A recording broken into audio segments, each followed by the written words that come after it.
Hello, my beautiful Facebook fan bam. I have no idea if this is actually going to work because I'm walking out in the beautiful dusk of Brisbane and it seems quite dark. You might see little pieces of me as I come into the street like, hello, there I am. There's a bit of street light. So I hope you're all fabulous. I'm out walking the dogs. The dogs have just come back after being away for the week with my husband in northern New South Wales where he works during the week. So we've all been reunited, we've just had a lovely little bit of time together and now I'm getting out, getting a quick walk and wanted to connect with you all. I've been so crazy these last 2 weeks and I've been doing that thing where you just keep your, head just above water. So I have a pretty full life and I do lots of crazy extra commitments. Hello to the people joining us. And yeah, I've been particularly ramping up for end of year because we've got new programs launching next year. There's a book coming out in March in the USA that I'm a co-author on, which is fabulous. And end of year is always really busy for my business clients. So they always want a whole bunch of stuff done. To those of you who are watching me in the dark, you are just so amazing. Thank you. I love you. Thank you for most people who are there. I can't see who you are. So if you give me a little comment, I can see who you are. Hello, hello, hello. So yeah, it's a bit of a crazy time for me. There's always a lot of strategy preparation for the new quarter. Everyone kind of always has that excitement and energy around what's going to happen next year. And we start to really deal with the concepts of what were the intentions I set last year for this year. And this year, end of this year is now looming and we start doing a whole bunch of projecting into the next year and going, what do I want to continue? What do I want more of? What do I want less of? What do I want to eradicate? And that's always a tough time for me. Not tough, but it's an intense time. And it's only tough if I don't support myself. So I've had some pretty lovely opportunities to support myself. These last couple of weeks had a really amazing weekend away with some friends who live in the US and in New South Wales. And we saw a pod of like 100 dolphins. That is not an exaggeration or a joke. So many dolphins off the coast in Richmond Valley, which is just below the Northern Rivers Shire, so just in Byron Bay, and that was amazing. And, kids and dogs at the beach and dolphins and rock shelf exploring, that was all pretty amazing. And there's been, I got to go to the Shania Twain concert, which was really interesting. Some friends of mine bought tickets and I was invited. I was like, I'll give that a go. And that was really lovely and impressive. And she's got a really impressive life story, so very inspiring.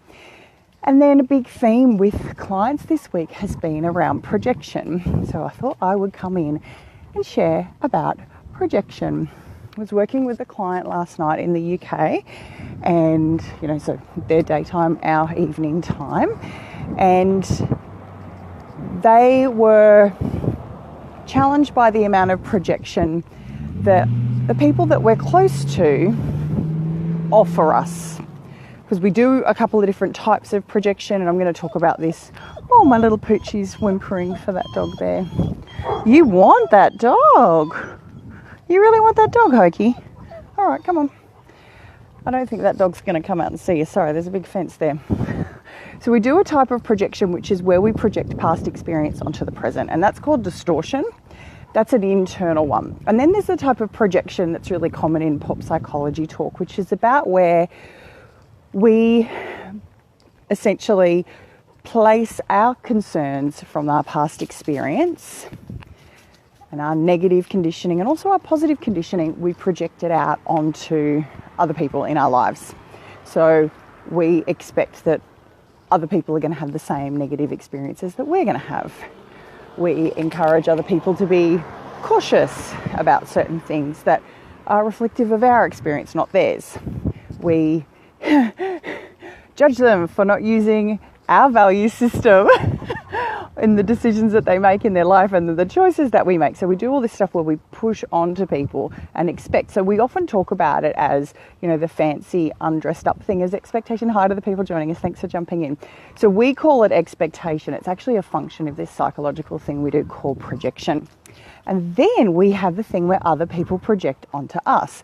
And this is one of the kind of Achilles heels of, I'm getting a Christmas light tour as well here. It's nice. it's like an Achilles heel of people who enter into a world of conscious development, empowerment and leadership is suddenly you're super aware of when people are projecting their values onto you. And values are what's important to us. And we will notice that other people, when they're talking, aren't talking about us and our issues. They're actually not hearing what we're saying, and then they're not seeing things for what they are, as in, sun goes up, sun comes down, goes down reality. Oh, there's a nice handy light. Look at these lights on the Christmas. Look at these beautiful Christmas lights. Yeah, so once we become sort of aware, we have this issue with people plotting their values onto us and starting to judge us, like quite openly and quite clearly, because we're not using their value system or using their morals or their ethics or their code of conduct. And so last night, he's dealing with that. He's dealing with, look at the lovely light. So he was dealing with, I might stay here in the light for a little bit before I sign off. So he's dealing with that someone in his life, a really close, important person, the mother of his children, is projecting onto him about the way that the children should be living their lives. So she's not just projecting onto him, judgments about the children and how he as the father should be acting. She's also projecting onto the kids that they, a lot of parents, we accidentally do this thing where we use children as like an extension of our identity, and we start judging the children with the concerns that we have about the way society would judge us and the way we would want to do things, which is a whole other thing to talk about anyway. So his ability to separate himself from that projection, the only access we have for that, guys, is empathy. Okay?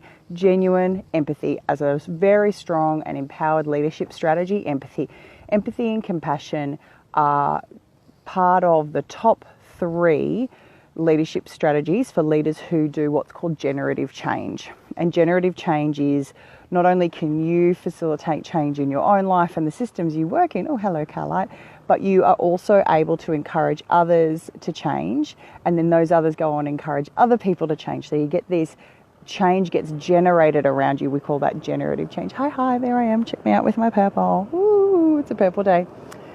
Okay, so this concept of generative change requires us to operate from compassion and empathy. And like I said, if you want to be able to actually not just deal with other people's projections, but if you want to be able to transform the behavior of them projecting onto you, you need to have compassion and empathy as a leadership skill. And the brilliant thing that happened in this coaching session was he was able, he's not a new client. He's been working with me for most of the year. He's got a really strong baseline of empowerment. He's super clear on his values. We've resolved all the values conflicts. We've dealt with the traumatic negative conditioning from the past. He's got a really strong framework for communicating expectations and needs. My dog is going nuts about wanting to see this other dog. And because of that, his sharing it with me was because of his delight. So the delight was he was having a conversation with the mother of his children, and she was projecting all this stuff. They're not in a relationship. She was projecting all this stuff about their child and what that child was choosing to do. This child is a 38-year-old fully grown woman with 2 of her own children. And she was also then projecting onto him the way she thinks he should behave as an adult. And he was sharing with me because he shared it like it was a miracle. He shared that he observed all of that projection, and that 6 months ago, his response to that would have been being resistant, getting reactive, getting annoyed, getting frustrated, being disappointed in her, thinking less of her and her character, defending himself, justifying his own behaviour, justifying his daughter's behaviour, blah, blah, blah. And he said, instead, he just saw that that's what was happening, and he was able to just let her say it all, let her go, let her do it all without any defending, without any reacting. And because he's so clear on his value systems and the conditioning he's done with his coaching around his communication, he was then, after she was fully done and she'd been fully heard and she'd said all her stuff, he was able to then just come back to, okay, well, here's where I'm going to come from in this. I've heard you, I hear all that, and where I'm going to come back to is that, our daughter is well-resourced and well-educated, and this is her life, and she's a good person, and I trust that, and she's going to do the right thing by herself, and she's going to do the right things by her family and her children, and this is her experience to have, and I completely trust her in that. And he was sharing it, surprised by himself, delighted in himself, and I was delighted for him too. I wasn't surprised though, because he's been doing the consistent work and getting the conditioning, and he's also taken that into his corporate life as a CFO. He's taken that into his current relationships. He's taking that into the leadership and influence he wants to have in his family of origin, you know, mother, father, brothers, sisters, all of that. And it's just beautiful. It is just beautiful. So there are projections everywhere, guys. We are projecting our own past onto our own present. We're projecting onto other people our values, our expectations, our ethics, our ways that things should be done. And other people are projecting onto us. So you want access to leadership, you want an access to influence and power. It's genuine sympathy, or I shouldn't say sympathy, it's genuine empathy and compassion. Now, empathy and compassion can seem like suckers' choices when you've had a tough life and you're pretty clear that, you know, the world's got some bad people in it and some bad things happen. Yes, absolutely. And my past was I was someone who was damaged and broken and who'd been violated by people and all sorts of things that had taught me that it was not safe to be trusting of people and to put yourself out there, and caring was for suckers. And I have to tell you, resolving those and then being able to move into a space of genuine compassion and connection with people, the power is incredible. Just like this sharing last night, the power that he has is incredible, because that person in relationship with him, she can't hurt him. 6 months ago, a year ago, her just saying words could wound him and hurt him and cause him to be reactive and distressed and distracted and irritated and frustrated. No one can hurt him. No one can hurt me. Sure, I love things, and things get sad, and things can be bad, and things can be tough, and especially if I don't support myself, like I was saying earlier, things get really tough when I don't support myself and make sure my needs are met and have fun and have rest and have play and have joy and connection.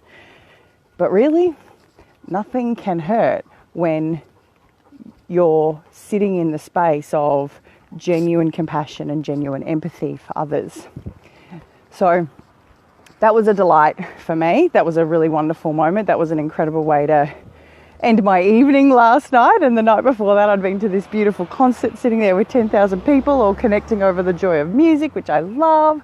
Oh, look at that, more awesome Christmas lights down there. I don't know if you can see them, but that whole house is really, really good. I'll do another walk another night and take you to visit their fairy lights and their Christmas lights. So amongst this darkness, thank you all for joining me. I'm going to go out and have a really beautiful, lush dinner with one of my clients. I'm celebrating tonight.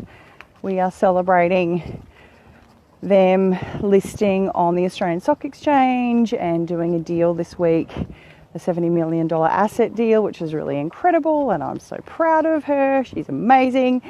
And I'm going to sign off and love you lots. And I'll talk to you guys all later. Hope you've been okay at dealing with the crazy darkness, but here's a bit of light. Here's a bit of light. I don't know if you can see me. All right, well, love you all. Bye-bye.